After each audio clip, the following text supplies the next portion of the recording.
contrat avec les Bianconeri, Mehdi, courait jusqu'en juin prochain. Pourquoi avoir quitté la Juve finalement? Est-ce que c'est le retour de Bonucci? Est-ce que pourquoi? En Pourquoi être fait, parti? non. En fait, on était en stage aux États-Unis.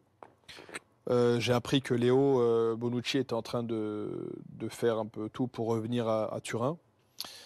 C'est tombé bien parce que la Juve avait besoin d'un défenseur en plus. À la Juve, ils aiment bien démarrer la saison avec tous les postes doublés. Et là, pour le coup, Léo, c'était un super renfort aussi, qui connaissait la maison.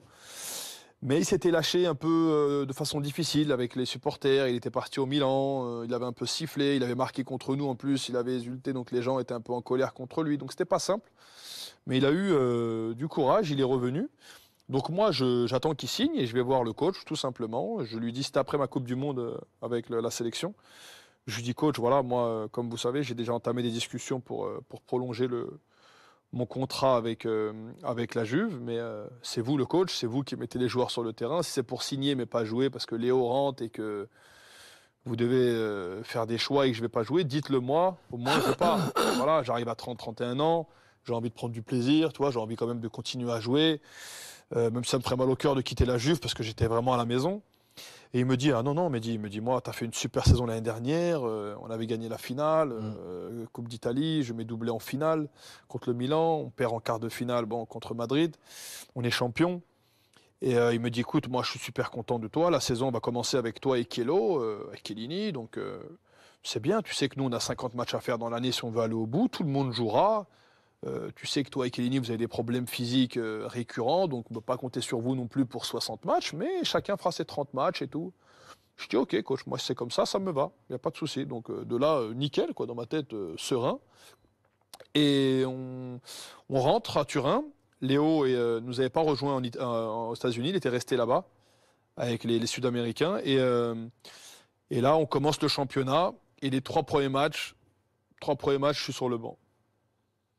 Donc là, honnêtement, c'est une surprise parce que je m'y attendais pas.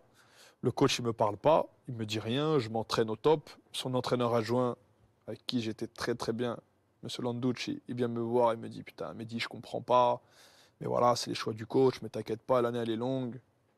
Ok. Et c'était la trêve internationale, donc moi j'appelle le coach Renard, je dis coach, ça fait 3 matchs que je joue pas, je suis pas encore à 100%, le mieux c'est de pas me convoquer, laissez-moi travailler dans mon club pendant la trêve, je vais me remettre un peu en jambes et je vais profiter pour parler un peu avec mon coach et tout. Et le coach, il me dit, OK, pas de souci, je t'appelle pas. Donc moi, je vais voir Allegri. Il me dit, oui, je pensais que tu allais démarrer la saison, mais des fois, il y a des valutations, je sais pas quoi. Bon, le discours, il n'est pas clair. Et là, je sens que ça va être une saison compliquée. Sauf qu'à cette période de l'année, le mercato anglais, il est fermé. Et moi, j'étais en contact à l'époque avancée avec Arsenal et Manchester. Le mercato était fermé. Il restait la France. Il restait les pays du Golfe, tout ça. Bon, à l'époque, là, ça ne m'intéressait pas encore particulièrement. Donc, je dis, OK, on va attendre jusqu'au mois de janvier, on va prendre son mal en patience, on va travailler et on va voir. Et là, je joue pas beaucoup, il me fait jouer très peu. Moi, je le prends mal, donc je commence à me mettre un peu dans un état d'esprit un peu énervé. Tu sais, quand tu fais un peu la gueule, tout ça, donc il le voit. Il me demande à me parler, je lui dis écoute, ça n'a rien qu'on se parle. La dernière fois que tu m'as parlé, tu m'as menti. Donc je pense que toi, moi, on n'a plus rien à se dire. Donc je fais mes séances. Si je dois jouer, tu me fais jouer. Si je suis pas bon, je joue pas et c'est pas grave. Voilà. De toute façon, au mois de décembre, ça va arriver et on verra. Le directeur me dit non, non, non, moi il propose un contrat. Fabio Pratici, lui, il voulait que je signe absolument, il voulait que je prolonge. Il me dit Mehdi, arrête, tu sais très bien que la saison elle est longue, on a besoin de toi au mois de mars pour les grands matchs. Hein. Donc en parallèle, on avance sur la prolongation de contrat quand même, mais je prends mon temps parce que je sens pas trop le truc, tu vois. Et, et là, je joue contre le Milan, on gagne à Milan, super match, je sais pas pourquoi, surprise générale, il me met moi contre Higuain en plus, qui était un très bon pote à moi, il me met avec Chiellini, on fait un super match, on gagne 2-0. Il met Léo sur le banc. Et je joue plus, jusqu'à la trêve. Alors là, je vais en vacances, dans ma tête, c'est bon, ma valise elle est prête, je pars n'importe où, mais je reste pas là-bas. Et il me lance dans un match à Bologne en coupe, à la rentrée, là, les matchs de coupe, là, tu sais que tu fais jouer un peu ceux qui jouent pas beaucoup. Et là, très honnêtement, je vais vous le dire, de toute façon, parce que je n'ai rien à cacher. Moi, je vais voir le directeur et le vice-président Pavel Nedved. Je lui dis, écoute, Pavel, demain, quand l'arbitre va siffler le coup d'envoi du match, je ne serai pas sur le terrain. Je te le dis, c'est entre toi et moi, j'avais vraiment un rapport avec eux, voilà, c'était bien, on se respectait mutuellement. Je ne vais pas vous faire un truc tordu et tout. Vous, au moins, vous devez savoir que demain, je ne jouerai pas ce match. Il dit, Mehdi, tu ne peux pas faire ça. Comment ça? Le coach, il va te mettre. Le coach, il va me mettre. Ça fait 6 mois, j'attends qu'il me mette, le coach. Donc moi, je ne me sens pas prêt à jouer un match aujourd'hui. Je ne suis pas prêt. Voilà. Je ne suis pas prêt mentalement, je ne suis pas prêt physiquement. Donc, je ne jouerai pas le match. Et c'est ce qui s'est passé. J'ai fait l'échauffement. Dernier sprint. J'ai levé le bras. J'ai mal. Mal adducteur. Impossible à voir. Exactement. Et je suis rentré au vestiaire. Et là, le directeur a appelé mon agent.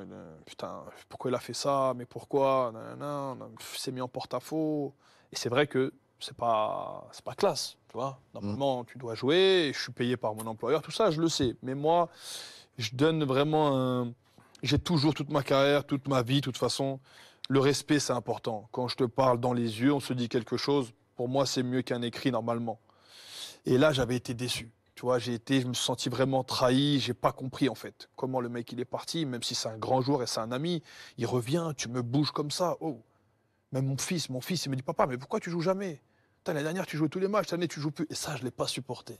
Tu vois, mon fils à l'école, il revenait, il a été convoqué chez le directeur. Qu'est-ce qui s'est passé? Bah, il m'a dit que tu joues jamais, t'es nul. Alors je l'ai tapé et j'étais convoqué. Et moi, je vivais mal le truc. Ouais. Je disais, mais c'est rien, mais en vérité, j'étais pas bien. Et alors là, j'ai dit, écoute, voilà, j'ai pas joué, je suis rentré au vestiaire, machin, et on a fait. Et il y avait les Qataris qui sont venus à ce moment-là. Mon club, le propriétaire, c'est Tamim, donc le propriétaire du Paris Saint-Germain, c'est l'émir du Qatar. Et là, ça a été très très vite parce qu'ils sont venus me voir à Milan. On a fait un petit rendez-vous secret, machin. On est tombé d'accord. Et j'avais envie de changer un peu de tout ça. J'avais envie de voir un nouveau football. Donc certes, j'ai perdu au change au niveau football. Ça, on ne va pas se le cacher. Mais je prends enfin le temps de vivre vraiment ma vie de père de famille. Les enfants, ils sortent à 13h de l'école. Je suis avec eux dans l'eau jusqu'à 17h. Je vais m'entraîner 2 heures, je rentre à la maison. Tu vois ce que je veux dire? Je prends le temps de faire tout ce que je n'avais pas eu le temps de faire pendant 10 ans. Donc, qualité de vie incroyable.